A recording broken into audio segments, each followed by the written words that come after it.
Well, spiritual sociology, to summarize it first, is the idea that when we create something, like there's not only me in this world, but also others.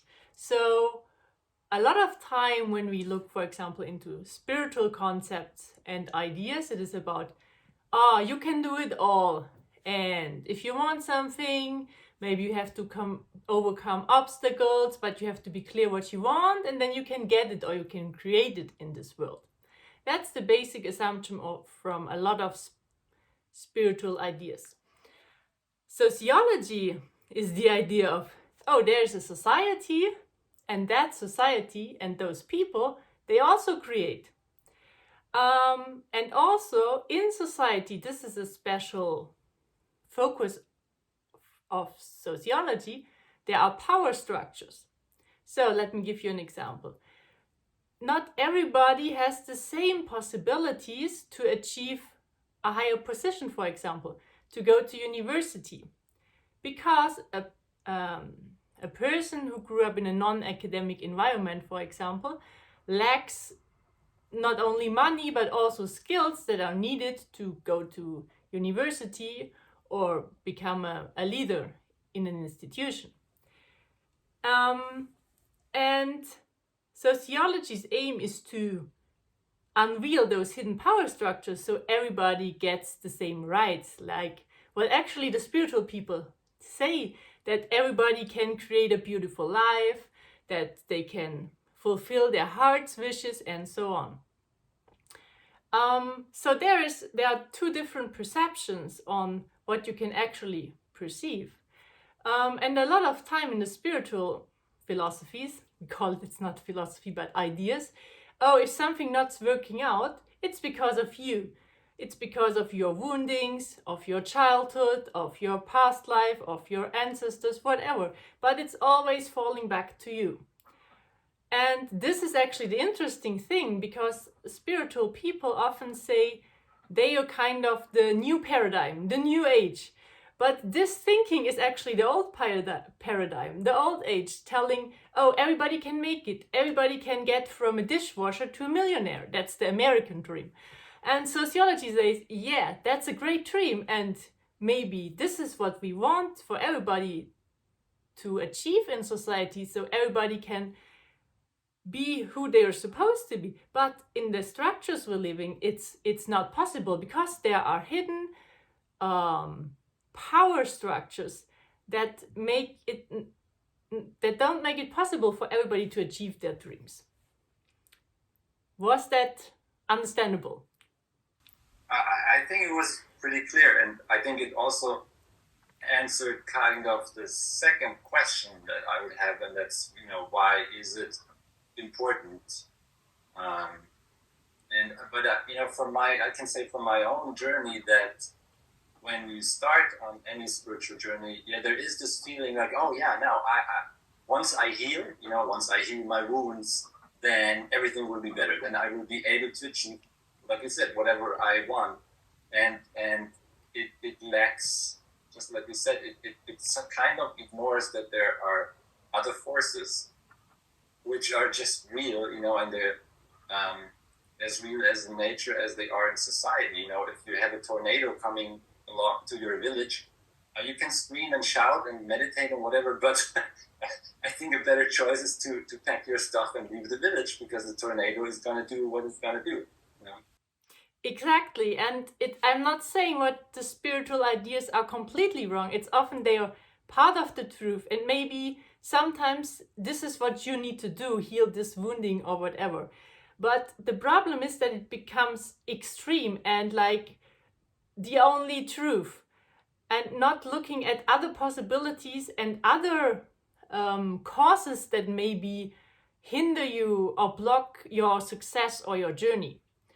So I want to give you an example. So you always have to look individually. Okay, there's that person. Is it a wounding or is it structures?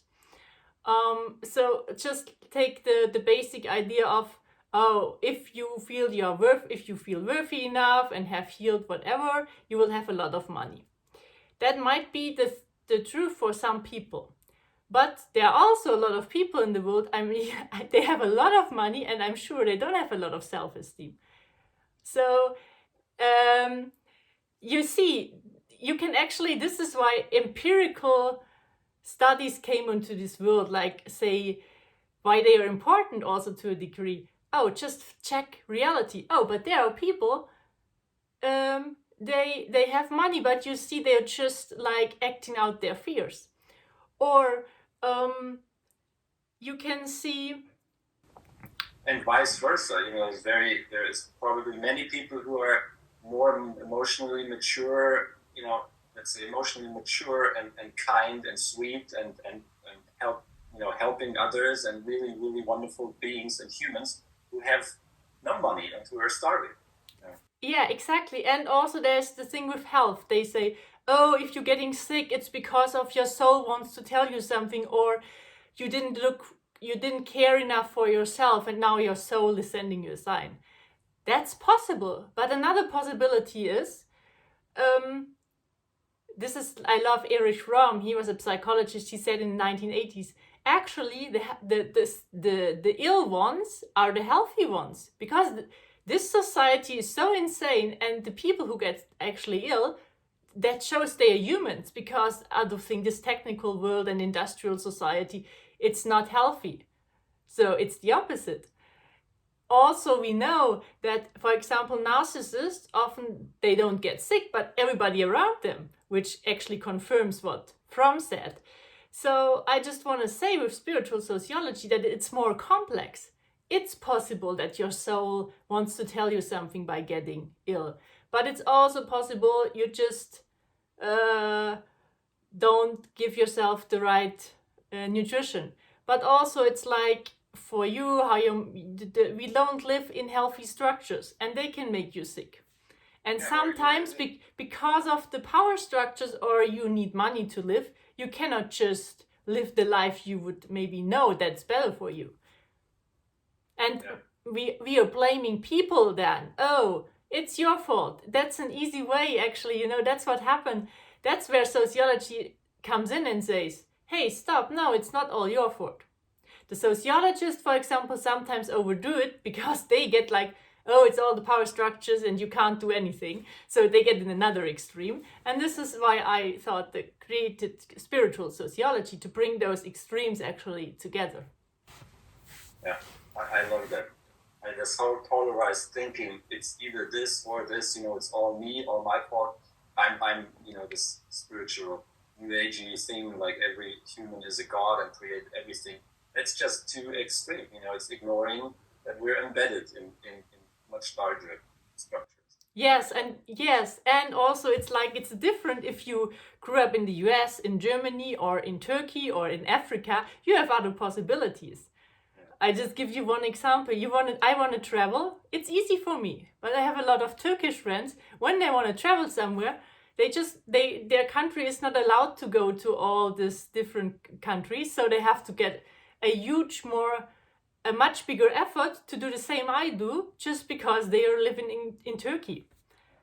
And some spiritual people, they turn that all around and say, yeah, the soul was just selecting all this whole experience. And I just think that's not looking at the facts, and you cannot, maybe the soul wanted to integrate in Turkey, yeah, but then you have to have that compromise. Yeah. Well, regarding the health thing, I was just thinking, if you grow up somewhere in Texas where they spray tons of chemicals every day on the fields, and you grow up there in a little village, and the wind carries all these chemicals to you. I mean, you grow up in an environment that's just toxic, by definition. And that's going to be something different than when I grew up here in Germany in the meadows, where there was, no chemicals or whatnot. So that's going to make a difference.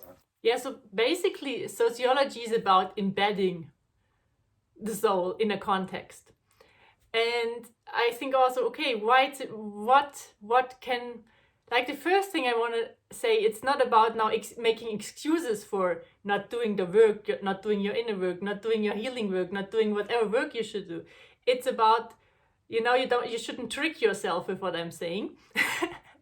But just to understand and give yourself self-compassion in case you're not where you feel you should actually be, that there's the possibility it's because of power structures. We still, I don't think God, Goddess, the universe, however you want to call it, wants women who care for the babies themselves be in such a bad situation. It's us, it's the society that doesn't look properly and give better chances for women who have to raise their child on their own. In Germany, for example, who is supposed to be so good for women and feminism, they are the people most like poor. They belong to the poor part of the society, which I think is very sad. The single moms. Yeah, it's a very risk group if you're a single mom. So, but now, okay, what can we do individually? So how can we use that knowledge? Yeah, how can we use that knowledge? So it's about actually responsibility, and what is my responsibility and what is other responsibility. So the thing you do, for example, if you come from a spiritual point of view, doing your healing work, getting your blocks away, and cultivating heart qualities, I would call it, like have enough space to receive the inner answers, provides the space at least that you look, okay, I do everything what I can, so other people don't suffer because of me. Okay, you look for yourself, for your own journey, and also look, okay, because we get guided from our inner voice, I would say. Everybody has their inner guidance. And sometimes it's our job, for example, to bring two people together. But if you're too busy and distracted and don't do that self-care and have a good rhythm, maybe we're the one that makes other people miss a chance. And we can, the way we support, the way how we handle money, where do we want to, who do we want to give money, what do we want to support? That's how we can help, I would say, the ideal society to grow, and be aware of where we put our focus and our energy, and reflect our values. Okay, do I need a new iPhone this year? Maybe. Oh, I could have a new iPhone because I have got enough money. Or do I want to support a project that maybe helps to grow a better society? So there's actually a lot of things we can do, and be in alignment actually with the divine will and the divine wish. So. And another thing that comes to mind is how can spiritual sociology be used to beautify your life? Is when you work on something, and I've done my fair share of spiritual seeking and practices. When you do this, then you always have these stories. Oh, when you hear this, when you do this, when you achieve this, then it's going to be better and you're going to feel great. And then over the years, you realize, well, whatever I do, and I made my steps and I healed stuff, but there's still always something that feels. There's still being human. I think is never something where you have sun all day, every day, or happy, joyful feelings. So there's always gonna be some feelings that are uncomfortable. And with spiritual sociology, I sense that, oh, this is cool, because then it takes you out of this loop for, oh, if I don't feel good, something must be wrong with me. I haven't done my work yet. But this way, you can reflect on it and feel into it, and then maybe realize, oh, I feel horrible because I was just listening to news or saw TV news, and I saw the horrible wars and the horrible things that people do. And because I have an open heart and I feel that, I feel miserable, but it's because I feel what's going on this world. And it's not just all mine. Yeah, exactly. And about this unhealthy self-optimizing that tells you it's all up to you. Because this is completely wrong. In sociology, why sociology is not so famous, because it's not having that, also in psychology, it's like you do this and then you get that.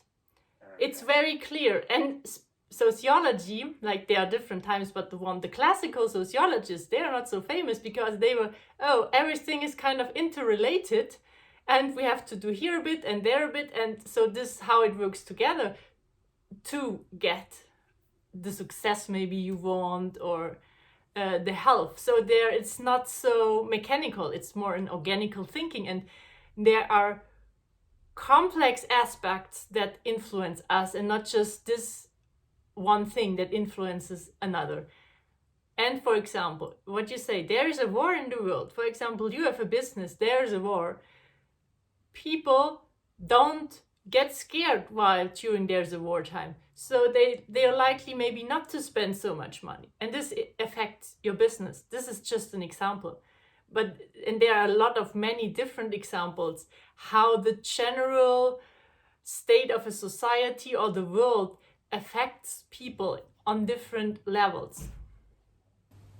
I really love that. I didn't know, honestly, before I met you, the whole sociology, although I had a friend who also studied sociology, but I never grasped something about society. But this now, I think, makes it so clear. It's not just about me doing ABC and then this will be the outcome, but everything interacts with everything.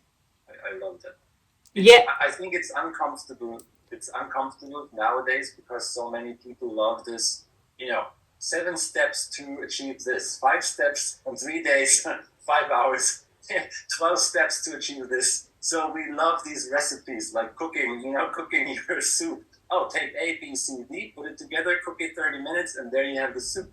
But life and being human is just not that easy, not that simple and linear. I think it's linear versus non-linear. Yeah, and it's the real good sociologists, they always think in interrelations, and that makes it complicated because you cannot control the other. And this is, you have that recipe and then there's the solution and this is why sociologists are not so famous or liked, or even supported, because they don't give this recipes. They if they're serious, that's not possible, but it's quite a realistic approach to life, and that can also be disappointing. Yeah. But we have to have a realistic approach to life, because then we get less disappointed, and we have to look, okay, what is my responsibility and what are the things I do not have control over. Yeah, and then find peace with what we don't have control over. Yeah, and that we're kind of, there's a good thing about going beyond your limitations. But there's also the counterpart of, living in an unreal world.